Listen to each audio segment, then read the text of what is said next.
Mais ceux qui mettent leur espoir dans le Seigneur retrouvent des forces nouvelles. Ésaïe 40, verset 31. Et vous, comment priez-vous ? Ma question peut vous surprendre, mais il existe bien plusieurs manières de prier. Je ne parle pas du contenu de la prière, mais plutôt de sa forme. Je vais vous donner quelques exemples. D'abord, la prière à l'église. Tout le monde est là, réuni. On est dans un temps de liturgie et du haut de l'estrade ou de la chaire, quelqu'un nous invite à prier. Et oui, même si c'est cette personne qui parle, vous êtes en prière, en communion avec toute l'assemblée. Puis, il y a la prière de la peur. Vous venez de vivre un moment fort où vous allez en vivre un. Cela peut être une opération ou un accident auquel vous avez échappé de justesse. Votre cœur bat encore à 1000 à l'heure et vous prenez conscience que Dieu a peut-être réalisé quelque chose qui vous dépasse. Il y a aussi la prière avec le repas. Celle-là, on la répète souvent. À force de la faire 3 fois par jour, on finit par tourner un peu en rond. Mais alors, est-ce qu'elle a moins d'importance pour autant ? Toutes ces prières, je les ai expérimentées. Allez, je vous en partage une dernière. La prière mécanique des versets bibliques appris par cœur. Certains s'offusqueront en disant que celle-ci n'a aucun poids, qu'elle ne dépasse même pas le plafond, qu'elle n'est qu'une suite de mots appris par cœur et répétés. Et parfois, à tort, on a jeté la pierre à ceux qui, avec un objet rituel, récitent leur prière. Eh bien, moi, je crois aussi en cette prière.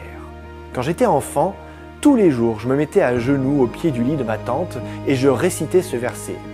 Ceux qui mettent leur espoir dans le Seigneur retrouvent leur force. Ils prennent leur envol comme des aigles. Ils ne se fatiguent pas, ils ne se lassent pas. Chaque jour de mon enfance, j'ai répété ce verset comme un mantra. Puis, adolescent, j'ai arrêté cette pratique. Un peu de rébellion, un besoin de sens, trop de tradition. Mais aujourd'hui, ce texte me revient régulièrement à l'esprit. Cette prière se rappelle à moi et me dit que Dieu veille. J'ai prié pendant des années sans comprendre pourquoi. Pour quoi ? Ou dans quel but ? Mais aujourd'hui, je sais que cette prière, contenue dans ce verset, a été maintes fois renouvelée et accomplie. Cette prière, que je ne désirais pas consciemment, était pourtant voulue par Dieu. Cette affirmation, que je ne comprenais pas à l'époque, s'est inscrite en moi comme un programme, un logiciel pour faire fonctionner la plus belle des inventions. Les prières sont-elles exaucées ? Pour moi, il ne fait aucun doute que Dieu est le partenaire de nos prières. Ce n'est pas seulement une demande que nous lui adressons en attendant ensuite la réponse sagement ou patiemment. Non, Dieu réalise ou co-réalise nos prières avec nous. Mais pour cela, il faut être disponible et attentif à ce que nous construisons ensemble.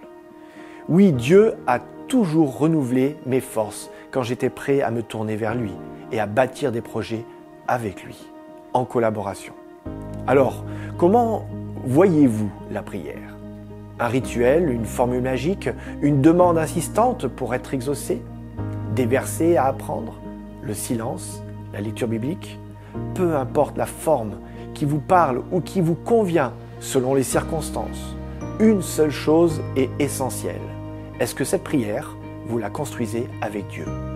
Ma prière, c'est que vous soyez pleinement conscient de vos prières, même si elles deviennent une habitude, que vous soyez convaincu que Dieu veut, peut et va les réaliser, si vous êtes prêts.